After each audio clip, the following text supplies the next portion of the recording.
My topic is the Jewish response to tragedy loss, and you guys are going to understand why it's called the Jewish response. So, yeah. Oh, yeah. I'm testing you right. Thank you. Okay. All right. Okay.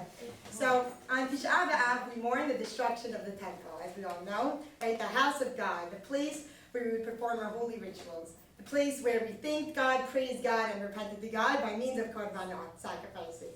So at that time, every aspect of Judaism centered around this one place. And on Tish'a BeAb, this one place, it would be ripped away from us and destroyed. Tish'a BeAb also marks the end of, don't laugh. Tish'a BeAb also marks the end of Jewish sovereignty in the land of Israel and marks the exile of most of the Jewish nation from our very land. So everything we identified with and everything we knew from quickly vanished before our very eyes. We were left with no homeland and no house of worship. So the nation was left with a tremendous identity crisis, right? Who were we now? And everything we identified with no longer existed. All the institutions for national Jewish life were now gone. There was no house of worship, there was no land, there was no korbanot, there was no priests, no kings, no prophets, no independence in our land, and there was no expectation that we might soon return to the land of Israel. So if you ask any anthropologist, right, this situation should have left our nation extinct. Because if you look into the definition of a nation, the main ingredient that goes into nationhood is having your own land. But yet when we see that without the land of Israel, the nation of Israel not only survived, but we thrived. And the question is how? How did we defeat all odds and survive despite the fact that we didn't have our own land, we were dispersed amongst the nations? So we survived because we were faced with a choice. In life, we're all faced with a choice. We could either be a tree whose trunk is rigid and stiff, that when faced with strong winds bends or snaps, or we could be a tree like a palm tree that bends and moves with the wind, so that no matter how strong the wind blows, that palm tree will not break. So the choice that we made was that we chose to adapt. The Jewish people were able to weather the toughest of storms because of our openness to adapt and to move with the wind. So in order to go on, the nation understood that we had to change the very landscape of Judaism as we knew it. Where we were once a religion that was tied to a specific land and temple, we now had to revolve around something completely new. We now had to become a people of the Torah, a people of the book. So the Gemara tells the famous story of Rabbi Yochanan. In the midst of the turmoil of destruction, when everything was crumbling before us, Rabbi Yochanan makes a prophecy to the then general of Rome at the time, Vespasian, and he tells him, "You are soon going to become the emperor of Rome." So Vespasian, as the timeline moved on, and he saw, wow, this prophecy is going to come true, he realized the holiness of Rabbi Yochanan and told him, "I'm going to grant any wish. Your wish is my command." And Rabbi Yochanan responds with the famous line, "Ten li Yavne v'chochmehen." Give me the city of Yavne v'chochmehen, and its scholars and its sages. So this line was responsible. Repeat the line, please. Ten li Yavne, give me the city of Yavne, city in Israel, v'chochmehen, and its scholars and its wise people. So the question that we have is, Vespasian said you could make any wish. So why did Rabbi Yochanan ask for Yavne, a seemingly insignificant town, and its sages, v'chochmehen, and its scholars? Okay, so we learn that Yavne was a nucleus for Torah learning. So we learn from this that Rabbi Yochanan had the foresight and understanding that now with the destruction, we're going to be exiled amongst the land. In order for Judaism to survive, we now had to become a people of the book. We now had to become a people of scholars, of chochanim, a people of learners, of educators, of teachers, and of students. That's what is going to allow Judaism to continue, despite the fact that we don't have our land, we don't have a house of temple. Because what binds the nation together, whether you're in Syria, Israel, Brazil, America, is the fact that your soul is bound to the book, so therefore you don't need a land, you don't need a temple. And this response was responsible in taking the turn into Rabbinic Judaism. And indeed, we have become a nation of scholars. Where there is a Jew, you will now find a library. Where there is a Jew, you will find a school, a Beit Midrash. You will find teachers, you will find rabbis, you will find students. This is who we have become, and this is what allowed us to survive the fact that we have become exiled amongst the nations. So after the destruction, only nations survived. Philippines, Phoenician, thousands of years. and all this disappeared. It's amazing, right? Hashem. And so after the destruction of the temple, we now had to replace korbanot, our means of prayer, with actual prayer. So the Anshe Knesset Hagdalah, soon after the destruction, created the prayers that we now all know of and use today. So before the destruction, we had to rely on korbanot, something physical to pray to God. Now all you need to pray to God was your heart and a siddur. After the destruction of the temple, right, I'm showing you how we adapted. I'm showing you how we changed, how we pivoted. After the destruction, we had the Torah Sheba'al Peh. Right, up until then, the Torah Sheba'al Peh was BeAb. My father would tell his son will tell his son and daughter, blah, blah, blah, and so on and so forth. So how would we uphold the Torah Sheba'al Peh now that we are exiled? Rabbi Yehuda Nasi made the bold decision to canonize the Torah Sheba'al Peh, known as the Mishnah, later the Gemara. And that's what allowed it to survive despite the fact that we were exiled. And finally, the house of worship, right, was tied to the specific temple, tied to a specific place, the house of God. After the destruction of the temple, now the house of God existed wherever one would build it with the invention of, not the invention, but whatever, of synagogues. Now we build synagogues in the place of the house of God. So now you see, we took a religion that was tied and strapped down to a specific land, a specific place, a specific Beit HaMikdash, and we broke it free. We now created a religion. Specific speaker. We now created a religion that could be practiced at anywhere and at any time. And so you see, after the destruction of the temple, the Jews were faced with a choice. We could either give in to the loss, that's it, we're done, or we could pivot, we could adapt, we could move with the wind, so to speak, and we could change ourselves and adapt. We could either succumb to the loss or overcome the loss. We could either stay on the ground or pick ourselves up from the rubble, dust ourselves off, and build for a brighter future. And that's exactly what the Jews did.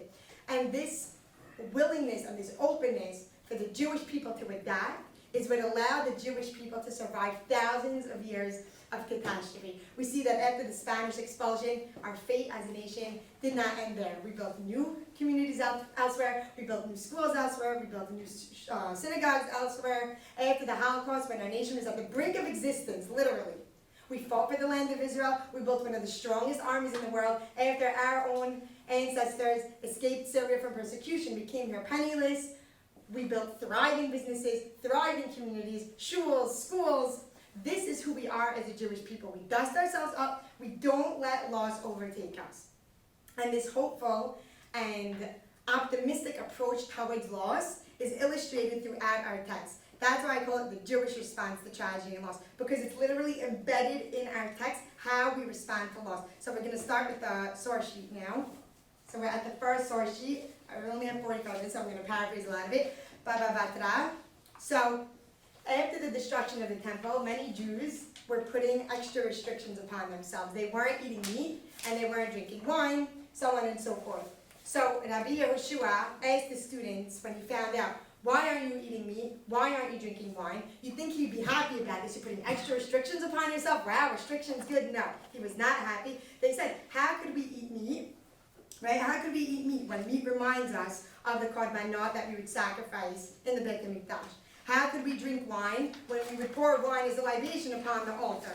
Right? How could we do all this? We're too sad. It's reminding us of what we lost, so we're putting extra restrictions upon ourselves. So Rabbi Yehoshua responded and said, well, in that case, right, let me just put this here.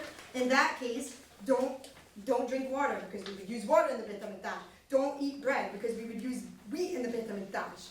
So he ultimately responds and says that to mourn, to mourn excessively without boundary is not something that Judaism promotes. If you read here, here we're on page 3. So to mourn at all is impossible, but to mourn excessively as you are doing is also impossible. So to mourn excessively is not something that Judaism promotes. But he goes on to say, right, number 4, he goes on to say that I'm not telling you to make it like the loss never happened. Don't make it like the laws never happened. Remember the laws, but don't let it completely take over your ability to go on with your normal life. So he goes on to say here, a person may plaster his house with plaster, right? A person can build his house, but just leave a little piece of it unfinished so that you remind yourself of the destruction of the temple. He goes on to say, we're on page 4, number 5. Don't give up hope. Don't give up hope.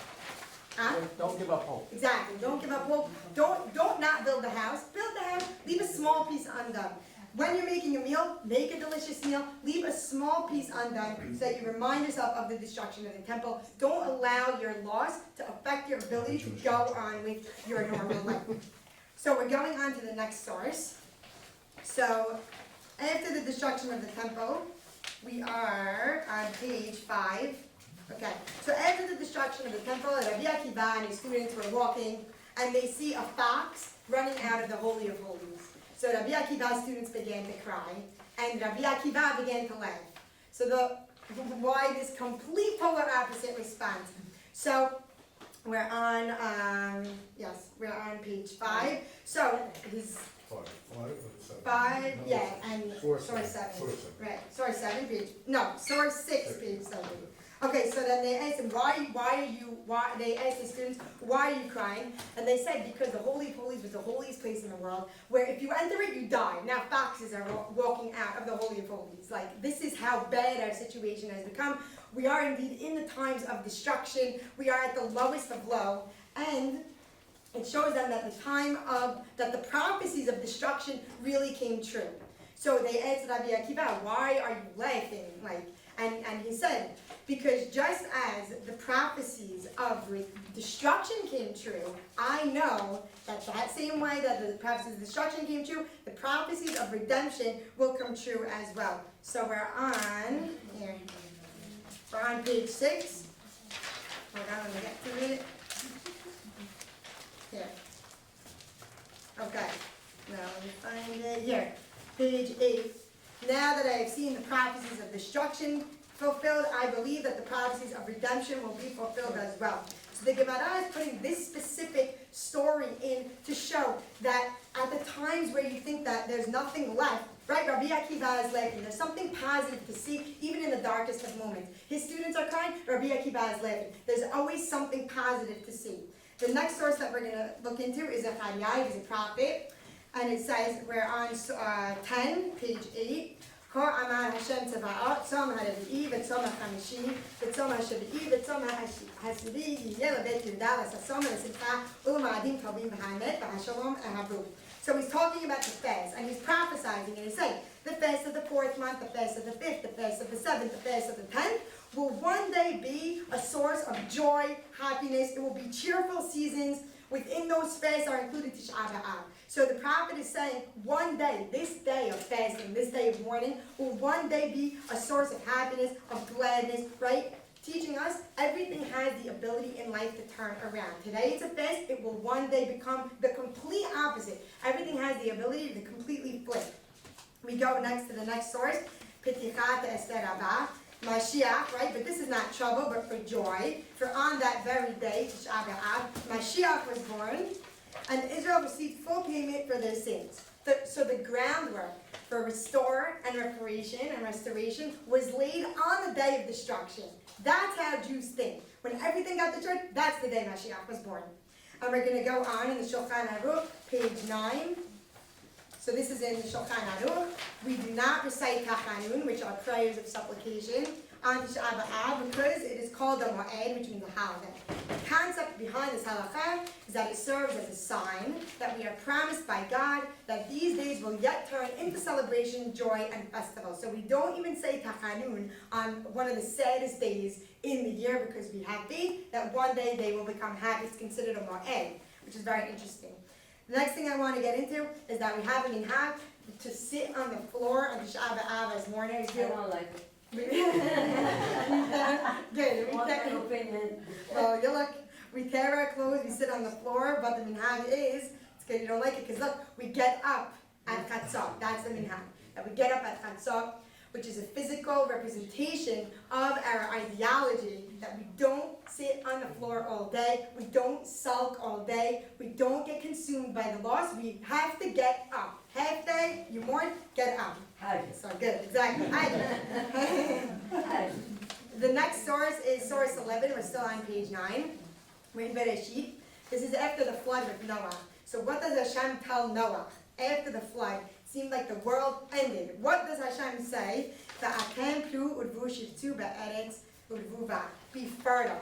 Okay, increase upon the earth, have children, build for a future. It seems like the world just came to an end. The flood literally destroyed the world.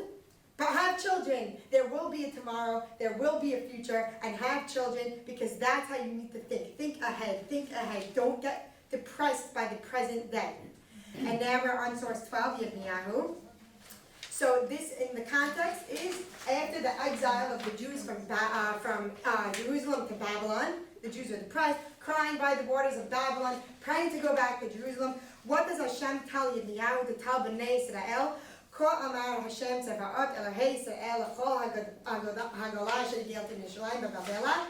This is what he says to them as they're exiled from Jerusalem to Babylon. Benu batim, v'shevu, v'nitu ganot, v'ichlu et build houses, live in them, plant gardens, eat their fruit, right? I know you were exiled from Jerusalem to Babylon. You're going to be depressed.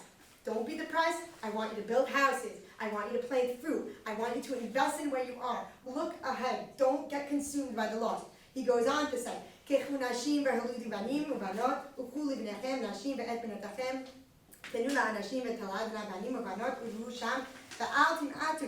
Take wives, let your kids get married, multiply, do not decrease, right? Right? We would think that they're depressed at this point. No, Hashem is saying multiply, don't decrease, create a life for yourself, don't get depressed. And finally, בדירשום את שלום העיר אשר הגליתי אתכם שמה ותפעלו בעדה אל אדוני כי בשלומה יהיה לכם שלום, and prosper, invest in businesses. Okay, so these are some and just a few of the sources that I wrote down to show you the Jewish response to tragedy and loss. Again, when life knocks us down, we get up. We don't allow ourselves to give up and give into the loss. So I want to wrap up the class with this. The Shabbat after Tish'a BeAb is called Shabbat Nachamu, the Shabbat of comfort.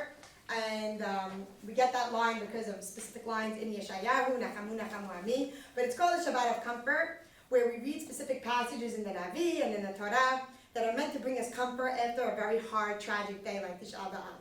So the part of the Torah that we read on Shabbat Nachamu is Parashat V'etchanan, and then we read Yeshayahu, passages in Yeshayahu.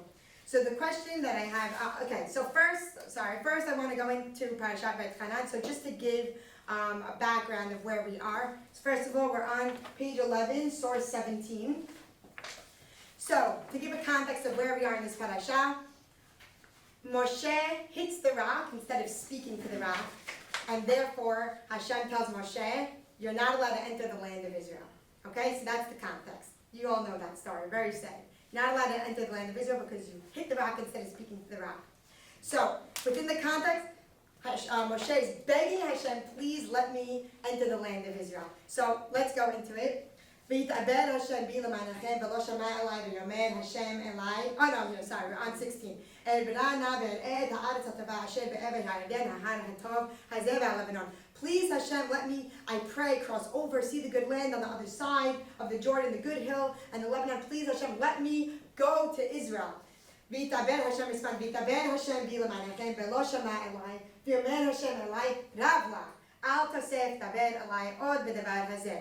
Hashem responds to Moshe and says he's angry, he's rightful. Enough, Ravla. Enough. Don't speak to me about this matter again. The case is closed, it's over, you're not going to the land of Israel. Okay, so now the question that we have is, why are we reading this on Shabbat Nachamu? The Shabbat of comfort. This is the opposite of comforting. Moshe's whole life was dedicated towards the mission of leading Bnei Israel into the land of Israel. Hashem says, you're not allowed to go. Shh, shh, stop talking about it, enough, Rabba. Don't talk to me about this again. So why is this comforting? This is like agonizing. It's like, it's going to bring me to tears. His whole life is dedicated towards this mission.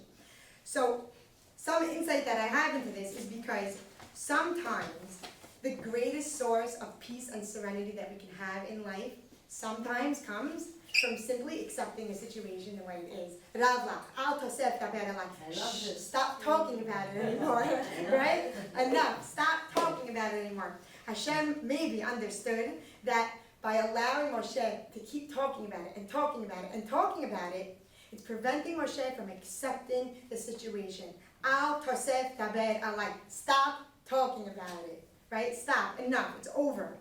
And so sometimes, right, if we keep fighting and we keep our boxing gloves on, we keep talking about it, and we keep wanting to change it, we keep subconsciously, we are training ourselves to believe that the way things are not good enough. So Ravla, enough. Stop talking about it, accept the situation, and that's sometimes how we can get the most peace and calm within ourselves. And then we could look forward. Exactly. Sometimes we just need to accept to have peace. Another insight onto this word, Ravla, right? Rov. Okay, so Rav Reish Vet.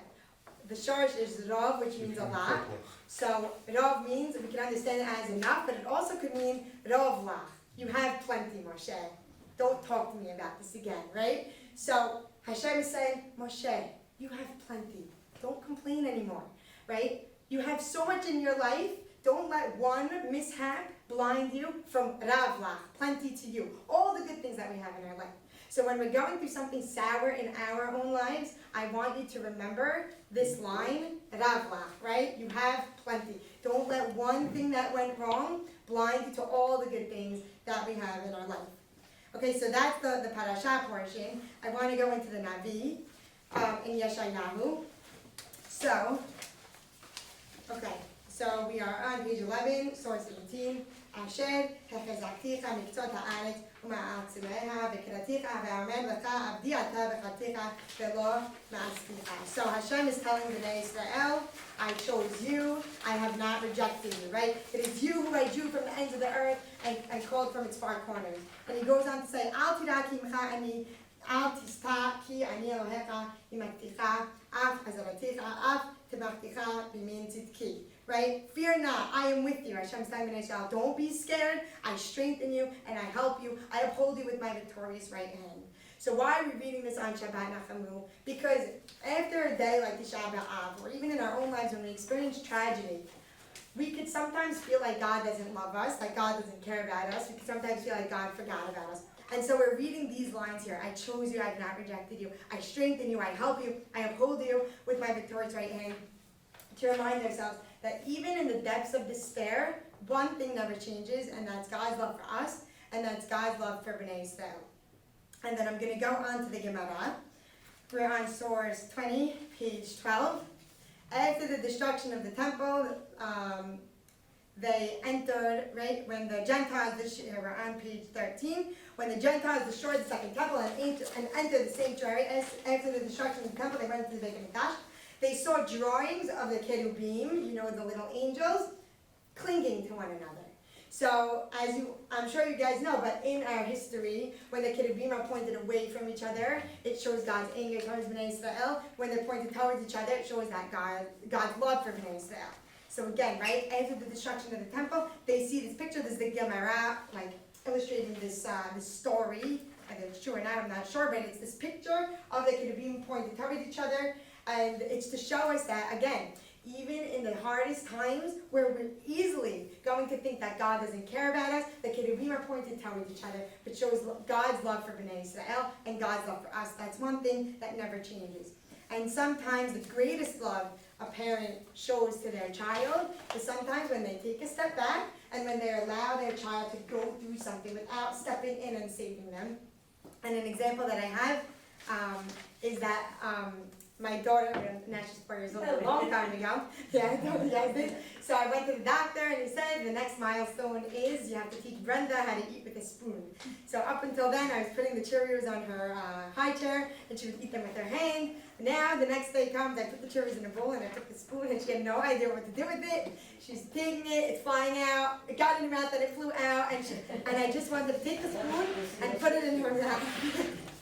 I wanted to take the spoon and put it in her mouth.